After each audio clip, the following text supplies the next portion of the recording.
Real estate guru Matt Lee joins us here to talk about the recently announced changes to Ontario real estate. But before we get to that, we will talk about stats. How you doing, my friend? I'm good. Good. So yeah, well, I think we just want to kind of clarify what's going on with the stats that people see throughout Ontario. Okay, a lot of people are panicking. Well, we see this 33% in Toronto. You know, 66% over the last 2 years. Like that's An increase in the increase prices. in value. Right. So the thing is, our increase is about 3.5%. And that's over a year. We did this in December when we did the stats numbers, kind of comparing about the average price from the year before. The stats that you and I do on a regular basis is volume of houses. And I think that explaining that, so when we see these numbers that are coming out and we see, 13% increase in sales, and we see a 19% decrease in listings, that's strictly the amount of houses that are actually on the Kingston market board. Because I think that when people all of a sudden see, there's 13% increase, my house is worth X amount of dollars. And it depends on the supply and demand. I mean, there is certain areas in the city that don't have a lot of houses for sale right now.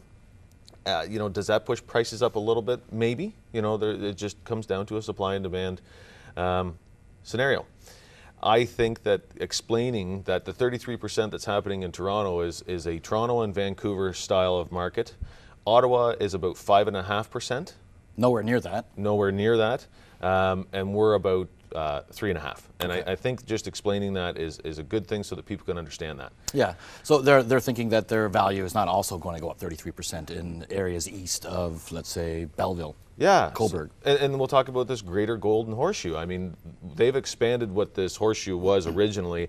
They've gone to as far west as Simcoe down to Niagara. Wow. Okay, so I mean that takes in Oakville and Niagara. What's happening down in that area is jumping tremendously.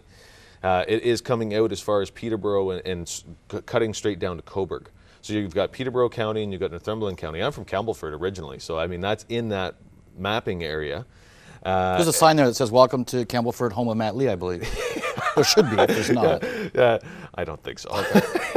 There should be. Yeah, but honestly, I think that getting outside of that, we're not in that 15%, and we're not a nesting community for Toronto. Greater Toronto, I mean, you're going to take 2.5 hours to get to Toronto, and people aren't doing that drive, and that's without traffic, or low traffic. You start getting into high traffic in the morning. And in the winter?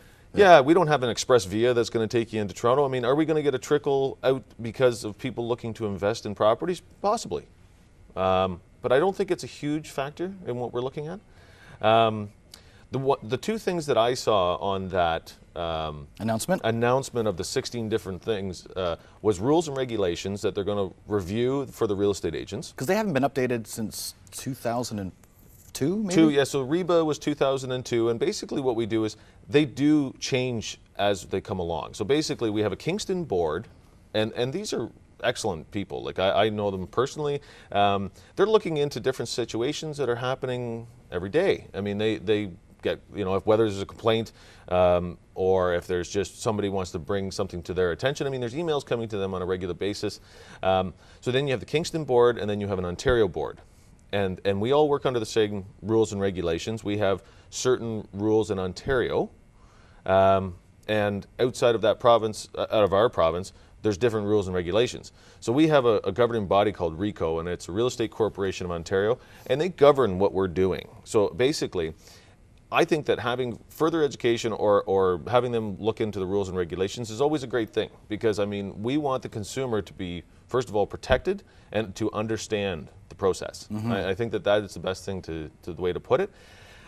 If there's ever a situation that somebody thought that something wasn't done properly, they can call RECO or send RECO an email and say, you know what, I don't really know if this was done completely properly, can you review it? And that's their right, absolutely. And we actually pay in as real estate agents for them to regulate. So I think that it's good for the public to know that is there for them. And any further education that the province can provide is excellent. And then on top of that, you also have the Canadian board as well. Yeah, and we have the Canadian board that goes over, which is very difficult because, I mean, basically each province has different rules and regulations, and I don't know much about the ones outside, but we do have an education system in Ontario that is was a lengthy process, but now is getting longer, and they're adding courses to it, which I always think is a good thing. And we have to do 24 credits every 2 years so that we're updating and making sure that people know. This show updates it for me. I mean, I'm going in and constantly looking at new stuff that I possibly can find. You do your research very well, sir. For information. Yeah, for sure. But that's maybe some other people need those courses. It's just one of these things that we want to make sure that everybody knows. Okay, if you have any questions, whether you're buying or selling, Matt Lee's a good guy to talk to. Here's how to get a hold of him. We thank you. We'll see you soon. Thanks. Real Estate Tips, brought to you by Matt Lee of Royal LePage.